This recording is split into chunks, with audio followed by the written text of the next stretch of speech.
Kendrena hovitaina ny zoma 12 janoary avy zao ny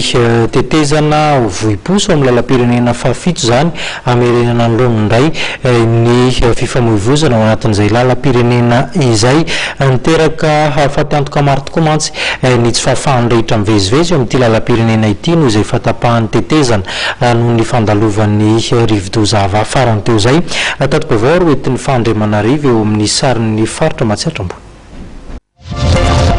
Mizotra araka ny tokony izy ny asa fanarenana ny tetezana tapaky ny rivo-doza any amin'ny commune Vohiposa lalam-pirenena fafito tonga an'izay fotony ny fizotry ny asa ny lehibe ny faritra Matsiatrambony Randrena Soloerzou ankeo. Izahay amin'izao fotoana izao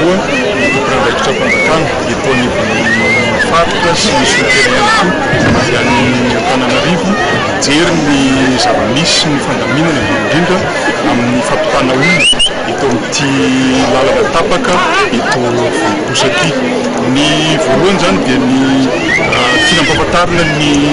mponina sy ny mpiara-monina rehetra fa ny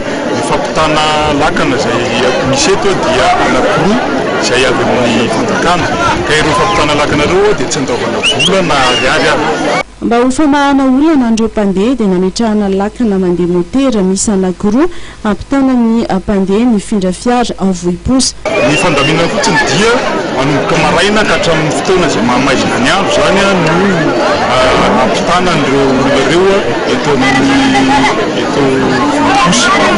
Nirasy ny fitondram-panjakana Antanana ihany koa ny fiantohana ny sakafo andreo mpandeha avy lavitra ka voatery mijanona andro maromaro amin'ny lalana tapaka mandra-pahatonga ny fiara ifindran'izy ireo sy mandra-pivery ny fifamoivoizana amin'ny Lôndy. Apetaka ny distrika izay fandaminana izay ho an'ireo mpandeha izay tena sahirana amin'ny